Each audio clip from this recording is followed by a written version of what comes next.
नमस्कार सगळ्यांना, श्री स्वामी समर्थ. तर आज म्हणजे डेली व्हिडिओ रेसिपीचे असतात किंवा असं शूट केलेलं असतं. मी असं समोरासमोर कधी बोलत नाही. एक व्हिडिओ फक्त आताच एक व्हिडिओ तसा अपलोड केला आणि तोही रागारागात केला. खूप रात्री व्हिडिओ शूट केला मी आणि तो व्हिडिओ टाकून दिला मी. तर बाळ आहे झोपलेलं आणि म्हटलं आता थोडा फॅन चालू आहे, फॅनचा आवाज येत असेल तुम्हाला. बाळ झोपलं आहे ना, त्याच्यामुळं खूप पत्र आहेत वरती आणि गरम पण भरपूर होते. आणि संध्याकाळ 4 किंवा 4:30 वाजेपर्यंत खूप गरम गरम हवा येते. त्याच्यामुळं दिवसभर फॅन चालूच असतो बाळ असताना. त्याच्यामुळं तर बाळ झोपलं आहे आणि फॅन चालू आहे. व्हिडिओ शूट करायला पण फॅन बंद करते आणि लगेच बाळ उठतं. त्याच्यामुळं म्हटलं फॅन चालूच असू दे, तर व्हिडिओ काही शूट होणार नाही बाळ. तर आम्ही गेलो गावाकडं, म्हणजे माझ्या मम्मी पप्पाच्या गावाला गेलो दादाकडं. तर एक आठवडाभर राहिलो, म्हणजे आम्ही दोघे होतो, बाळ आणि मी. आणि हे परत आलते कारण यांना सुट्टी नव्हती ना, त्याच्यामुळं मग आम्हाला सोडून परत ते दुसऱ्या दिवशी लगेच रिटर्न आले तिकडे. तर आम्ही होतो आठवडाभर ना, आम्हाला काही करमतच नव्हतं. म्हणजे त्यांना सोडून आम्ही कधी राहिलोच नाही. आता म्हणजे जिथून लग्न झालं ना, तिथून असं कधी एकमेकांना सोडून राहिलोच राहिलं नव्हतं आता कधी ना. त्याच्यामुळं मग त्यांना पण करमत नव्हतं आणि आम्हाला पण करमत नव्हतं. मग परत कसा तरी एक आठवडा काढला गावाकडं तिकडं आणि मग लगेच त्यांना न्यायला बोलवलं. त्यांना पण करमत नव्हतं. परत आठवड्याभराचे कपडे खूप म्हणजे सगळेच धुवायचे पडले. ते घर आलो तोवर घर एवढं सगळीकडं पसारा नुसता होता आणि कधीचे हांडे घासले नव्हते. परत बाथरूम वगैरे ते सगळं घाण झालं होतं. ते सगळं मी आवरून ठेवलं, कपडे वगैरे. तर घरात आपण राहिलो की घर कसं एकदम स्वच्छ आणि नीटनेटकेपणा राहतं घरात जर राहिलं तर. आणि आपण जर घरातून गेलो ना कुठं, ते सगळा पसाराच राहतो. तर तसंच होतं. ते मला कॉल करून सांगत होते की तू आता जर तिकडनं आली ना, तुला घर आवरायला एक आठवडाभर लागेल. म्हणजे एवढं काय करून ठेवलं आहे दाखवा परत. तर सगळं कपडे वगैरे तिकडं, भांडे वगैरे.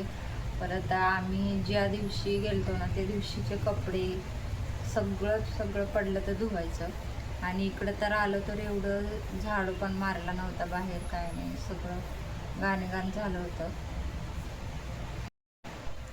तर आता तब्येत पण माझी तुम्ही बघू शकता, खूप म्हणजे खूप कमी झाली आणि त्यांची तर भरपूर कमी झाली तब्येत. आणि त्यांची ढेरी पण निघली. ते तिकडं जेव्हा रूमवर होतो ना आम्ही तिकडच्या खेरगावाला, तिकडं पहिले आपली रूम होती तिकडं बघा.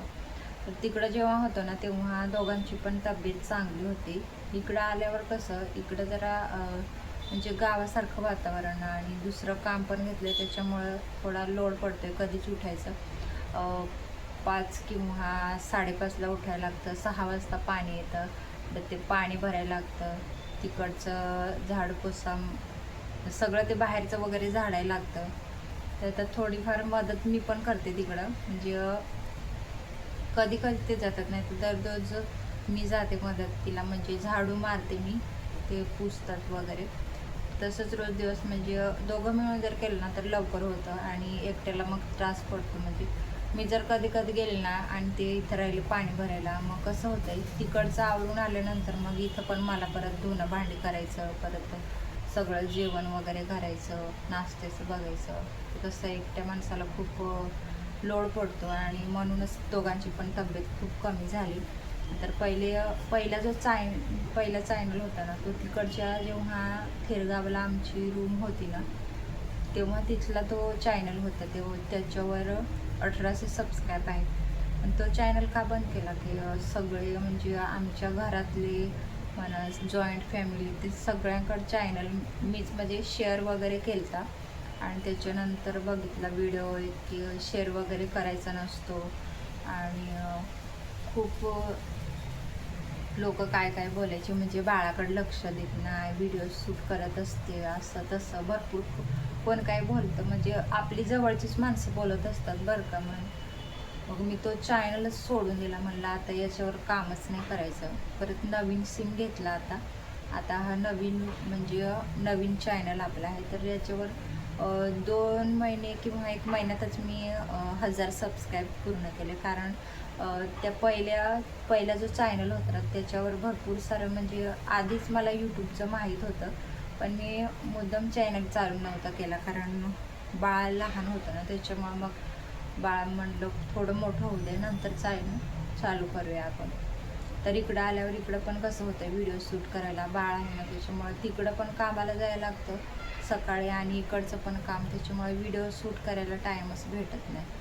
मग कसं आता झोपले, दुपारचा वेळ भेटतो मला, जर झोपले ना बाळ तर मग व्हिडिओ शूट करते. आता सगळं झालं ते खालचं बांधून सगळं पूर्ण झालं, पाया वगैरे. परत मग पप्पा आजारी पडले, त्याच्यावर आत्ताच आजारी पडले.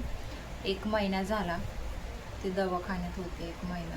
आत्ता पण त्यांची म्हणजे आता पण त्यांचं चालूच आहे दवाखान्यात जाणं. तर त्यांना 70,000 खर्च आला. तो त्यांनी म्हणजे तो पण याच्याकडून त्याच्याकडून मागितला. आता आमच्याकडं पैसे नाही तर आम्ही कुठून देणार नाही. माझा हे PF आलता ना, तिचे कानातले घेऊन ठेवले, ते म्हणजे गोल असं रिंगासारखं ते घेतलं त्या. परत मग ते मंगळसूत्राचं हे पान नाही का ते घेतलं. 2-3 पानं घेऊन ठेवली ते छोटी छोटी. म्हटलं काय अडचण वगैरे आली तर मग ते तरी होतं तेवढं तरी, कारण पैशांची जुळणी वगैरे काहीच नव्हती आणि केली. परत मग काही अडचण वगैरे आली तर मग ते इमर्जन्सीला होतं असं पैसे वगैरे, तर तसंच करून ठेवलं तर आम्ही. परत मग त्यांनी जेव्हा आमचं नवीन लग्न झालं ना, तेव्हा मला काय त्याच्या आधी आणि लग्नानंतर पण काही सांगितलं नव्हतं आणि ते खूप टेन्शनमध्ये असायची. मग मला पण असं मी विचारायची कधी कधी की तुम्ही काय एवढी टेन्शनमध्ये, ते मला काहीच सांगायचं नाही. मग ते मुद्दाम मला नाही सांगायचे बरं का, म्हणजे ती टेन्शन जास्त घेते, रडते किंवा ते टेन्शन वगैरे घेते जास्त, त्याच्यामुळे ते मला काही सांगायचंच नाही. मग नंतर मी विचारून खूपदा विचारलं. नंतर मग त्यांच्याच काय मनात आलं असेल, ते मला बोलत होते की 1-2 लाखाचं लोन आहे, म्हणजे पैसे घेतले ते, पप्पा आजारी होते, जमीन वगैरे हे असं तसं. ते मला नंतर बोलले की लोन वगैरे आहे, त्याचं हप्ते वगैरे भरायचे आहेत. परत मग ते आम्ही काय केलं, सोनं वगैरे होतं ना ते मोडून जेवढं होईल तेवढं थोडंफार लोनचं हे करून टाकलं, क्लिअर थोडंफार. आणि त्याच्यानंतर मग आत्ताच फक्त मंगळसूत्र माझ्या गळ्यात होतं सोन्याचं.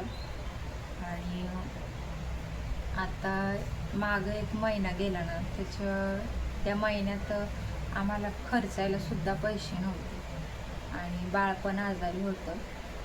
म्हणजे ते आपण बँकेत नेऊन ठेवू, थोडेफार पैसे येतील ते खर्चायला होतील, परत दवाखान्यात होतील, असं ॲडजस्ट करून आम्ही ते बँकेत नेऊन ठेवलं.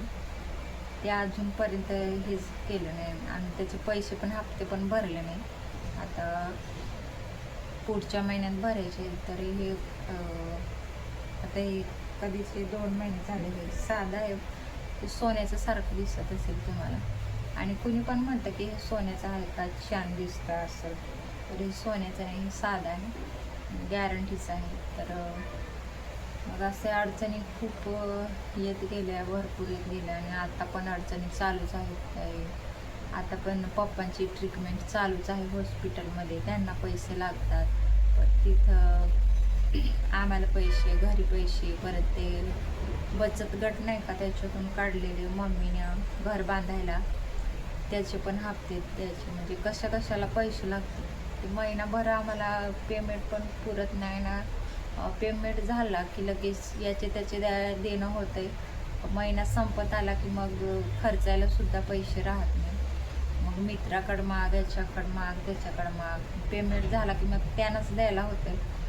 परत मग सगळं विकत घ्यायचं म्हणल्यास ते सगळं पैसे संपूनच जातात. आता घराकडं पण शेती करणारं असतं कोणी, म्हणजे घरबेर शेती वगैरे असते, मग थोडेफार पैसे वाचले असते तर घरी पण पैसे द्यायला लागतात, मग सगळं ॲडजस्ट होत नाही असं. तर आमचं बाळ आजारी होतं, खूप म्हणजे खूप आजारी होता आणि पुण्याकडं म्हणजे आम्हाला दवाखान्यात बाळाला ॲडमिट केलं होतं. आणि मी तर एवढी म्हणजे दवाखान्यात मला खूप भीती वाटते. आता मम्मी पप्पा एक्सपायर झाले आणि दवाखान्यात असं बघून ना तेव्हा खूप मला म्हणजे असं दवाखाना जरी बघितला ना लगेच मम्मी पप्पाची आठवण येते, त्याच्यामुळे मला दवाखाना अजिबात नको वाटतो. बाळाला ॲडमिट केलं होतं आणि जेव्हा ती सलाईन नाही का टोचतात, एवढं म्हणजे बाळ एवढंसं आणि जर टोचलं ना तर खूप रडेल, मग ते रडलं का मला पण रड येते. तर ते मग ॲडमिट केलं बाळाला आणि पैसे आमच्याकडं होते फक्त 100 रुपये पण असतील एवढे पैसे होते आणि सरकारी दवाखान्यात ॲडमिट केलं होतं. पण आम्हाला इथं थेरगावचा मोठा दवाखाना गव्हर्मेंटचा आहे, तो सरकारी हॉस्पिटल. तिथून डॉक्टरांनी सांगितले की आता दुसरं पण नवीन हॉस्पिटल आहे गव्हर्मेंटचं, तिथं तुम्ही जावा. तर तिथं जास्त गर्दी पण नव्हती त्या हॉस्पिटलमध्ये, तर तिथं आम्ही गेलतो बाळाला घेऊन, तिथे ॲडमिट केलं. परत मग संध्याकाळचं जेवण एक मित्र नशीब त्यांच्या जवळपास आहे, त्यांनी आणलं तर आम्हाला संध्याकाळचं जेवण. परत मग मी म्हणत होती तेव्हा मंगळसूत्र नव्हतं आम्ही बँकेत ठेवलं तर, आणि त्याच्यानंतर मग बाळ 4-5 दिवस ठेवलं तर त्याच्यानंतर मग आलो, बाळाला सोडलं दवाखान्यातून. आणि एक वेळेस तर आम्हाला एवढी भूक लागायची दवाखान्यात, भरपूर भूक लागायची, ते दिवसभर खाली असायचे मी बाळाबरोबर. परत रात्र बाळाला आणल्यास म्हणलं आता तरी बाळाला चांगलं चांगलं थोडं फळं वगैरे दिले पाहिजे. तर पैसे पण नव्हते तेव्हा आणि शरीरातलं पण पाणी कमी झालं होतं बाळाचं अंगातलं. आणि त्याच्यानंतर मग आल्यानंतर हे मंगळसूत्र हे म्हणजे मोडलं नाही, फक्त बँकेत नेऊन ठेवले. ते थोडेफार 7-6 हजार आले पैसे. आणि त्याच्यानंतर मग जे बाळाला लागतं ते पहिल्यांदा घेतलं, फळं वगैरे सगळे घेतले आणि त्याच्यानंतर त्याचे थोडेफार पैसे होते ते देऊन टाकले आणि मग असं ॲडजस्ट केलं. तर आता सध्या तर काही सोनं वगैरे म्हणजे मला एवढी हाऊस पण आहे की सोनं वगैरे गळ्यात असावं, कानात असावं, नाकात असावं, म्हणजे असं एका बाईला खूप हाऊस असते सोनं घालायची नाही का. असं मला अजिबात हौस नाही, कारण आमची लहानपासून परिस्थिती तशी होती, त्याच्यामुळे मला खूप असं सोन्याची वगैरे अशी आवड नाही. आपलं साधं वगैरे घालायचं तेवढंच, ते सोनं वगैरे घालायची एवढी काय मला हौस नाही. आणि ती घालायची एवढी म्हणजे परिस्थिती असली तर बरं घालायला, आणि परिस्थिती एकदम गरिबीची आणि ते सोनं बिनं घालून आपण फिरवायचं तसं बरं वाटत नाही मला. त्याच्यामुळे मी सांगितलं की आपण मंगळसूत्र वगैरे ठेवून घेऊया आणि थोडेफार पैसे येतील ते बाळाला वगैरे काय आता आपल्याला खर्चायला वगैरे नाही पैसे आहेत, तर आपण बाळाच्या दवाखान्याला पण औषध वगैरे लागत होतं म्हणजे असं मध्ये ती औषधं वगैरे आम्ही चालू केली ती ना, जी खाजगी दवाखान्यात चांगली भेटतात ती चालू केली ती. परत मग त्याला पैसे खूप लागतातच खाजगी दवाखान्यातली औषधं म्हणा मेडिकलमध्ये, तर त्याच्यासाठी पैसे केले. आणि मग आता हप्ते वगैरे ते भरायचे चालू झाले. तर अशा अडचणी वगैरे खूप येतात आणि अजून पण अडचणी